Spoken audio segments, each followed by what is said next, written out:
What's going on right now in America? To answer that question, Ann Coulter with us, best-selling author, columnist, and thanks so much for being here. Great to be here, Buck Sexton. And I just stumbled onto something right before you came on, and I just learned about it, so I wouldn't expect that you necessarily would have seen it. Doesn't seem like they're making a big deal of it, but you know that the officer who was killed, the one that we were all led to believe died because he was bludgeoned with a fire extinguisher, right? Which I've said, if that's murder, you can't kill cops, it's horrible.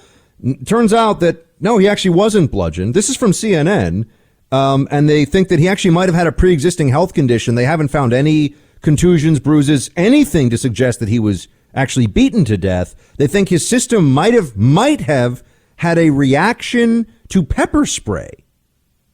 What's going on? Well, I knew the story they were telling us was fake. In fact, I talked about it on the Mark Simone show on your station. Another fantastic radio host and friend of ours. Go ahead.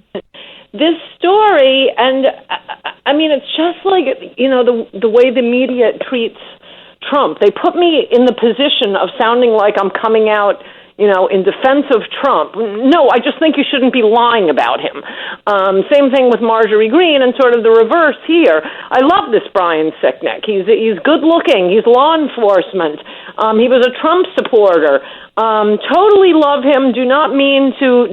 It isn't his fault the media is lying, but it was so obvious that the story. This is their case in chief of the rioters, and 5 people died. 5 people died. Well, 2 had heart attacks. One was one of the Trump supporters who was shot in the neck by Capitol Hill police.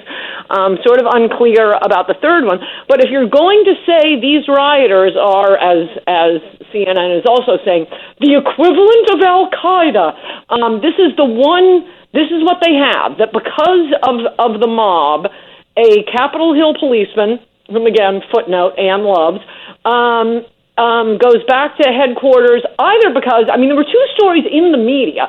One was he was hit by the fire extinguisher. The other one was he was dragged into the crowd and beaten senseless.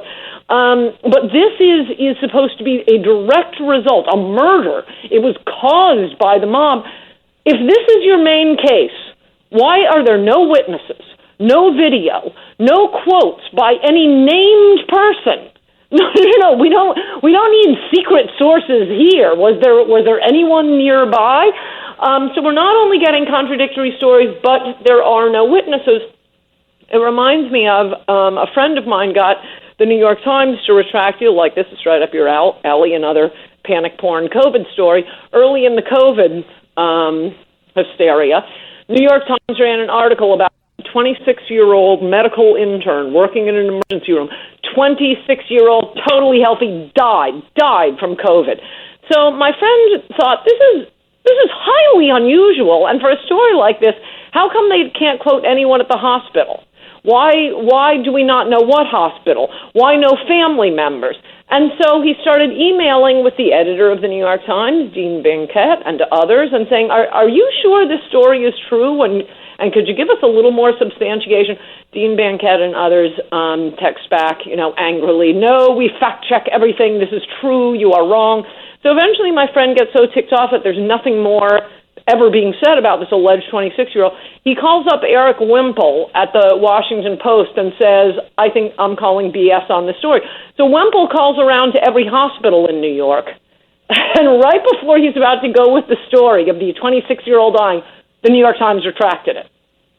So it's the exact same thing happening here.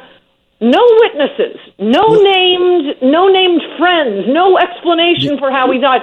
So no, this CNN story does not surprise me at all. This is their case in chief, and it's just this vague, he was killed by the mob and went back to the precinct and collapsed because they beat him or hit him or maybe a fire extinguisher or they dragged him into the crowd.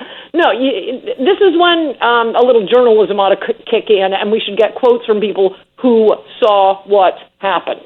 Yeah, I mean, if you're going to call it an insurrection, meaning an armed, violent overthrow of the government, you're going to actually have to be able to prove instances of serious violence and threats of violence and this was the one, right? This was the thing that, and I feel, angry about it on many levels. One of them is that I'm with you, by the way. I mean, I like this guy. I'm on his team, and it's upsetting that he died. I'm also, though, angry that I feel misled by the media. I mean, I wasn't there. I feel like they're reporting that a guy got hit with a fire extinguisher and died. They can't get that right, and I mean, are we really at that? And the answer is, yeah, we are at that place. They can't even get that right.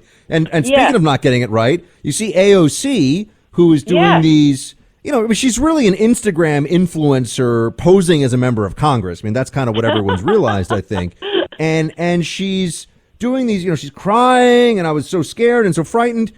I mean, I didn't realize. I assumed she must have been in the Capitol. No, she was like a 10-minute walk away. I've been to the building she was in. You get lost trying to get to the Capitol from where she is. And the banging on the door that she was terrified was a Capitol police officer going to check and make sure that she was okay. Yes. It's like David Hogg, which reminds me of Parkland, who was nowhere near the shooting. Could you start referring to me as a Parkland school survivor? What's that from? The Parkland, what was it? Oh, yeah. Marjorie. Yeah. Marjorie. Okay, yeah, the Marjorie thing. He similarly was in another part of the school, and they act like, he watched his best friend die or something. Well, okay, I was, 200 miles away, so I'm a survivor. And can you write a book, by the way, I know I like order this up like I'm getting a pizza or something, but can you write a book on how white supremacy is being used now as a term in a way that everything is white supremacy now? I mean, it's and I do example. I go through this now. I say opening schools so kids can go back and learn, rooted in white supremacy. And I don't know if you knew that, but acronyms. Yeah. That was part of the reason they're changing all the names. Sorry, I thought you knew this one. That was part of the name. They were changing the names of the schools in San Francisco to name them after Breonna Taylor instead of, white supremacists like George Washington and Thomas Jefferson. But it was something about acronyms are white supremacy. Standardized testing, that came up recently. The they want to get rid of, they always hate these gifted and talented public school programs. The left hates them because they're this fascinating example of white supremacy where Asian Americans outperform everybody like 8-1. But that's the white supremacy at work. That is a great thing about the New York Times. They are still living in the 1950s and not in all the obvious ways, nor in any of the good ways, like, people smoking and living their lives and us being a country on the go.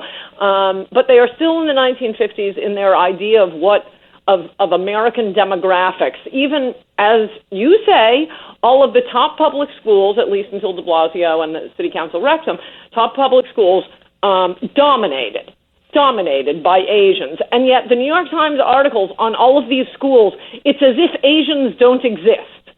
Or Hispanics, I might add. It's always just how many blacks versus how many whites. Yeah, I actually took the Stuyvesant High School test and got in, and let me tell you, it wasn't all the progeny of Thurston Howell III outside. Like, this like white privilege thing they talk about these schools. But this is what I mean with white supremacy. I actually want to do a look into this, a study, and you've done a lot of this kind of research in the past, where just the media decided in the last 5 years that this was the new go-to. Racism doesn't have the same sting, so let's go with white supremacy now. Yes, but why does racism no longer have the same sting? Because they called everything racist. So I think we may have the fastest, arc of the inward to the inward becoming a joke with white supremacy. Because you're right, everything is white supremacy. I've never seen anything like it before. And Ann, before we let you go, I just want to know: do you have any? Do you care about this whole Liz Cheney thing? Should we care about this? Thank you. No. I don't care. Okay. No, I'm angry because I don't care, and that's all they'll talk about. Nor this, whatever her name is, Marjorie Taylor Greene.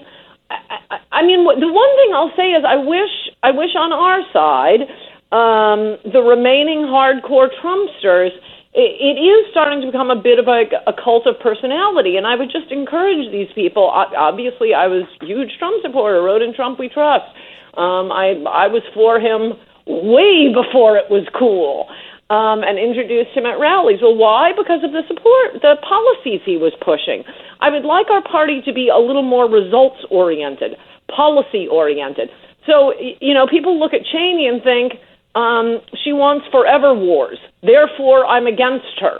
Well, can we have a vote on the wars? Can we complain about that instead of these, condemnations this way and that way? Let's stick to the politics. I've already been telling all my liberal friends, all my Democrat friends, that if this Biden administration thinks that we're going to go invade Iran, I'm going to be there with the Code Pink ladies. We're not doing this again. And I get worried about how this is going to go. But everyone check out AnnCoulter.com for her latest column. And if you don't already have any of her books, get them. And we look forward to when you read another one. I promise I won't order up one the next time you're on. We appreciate it. I like that. Thanks, Ann. You take care.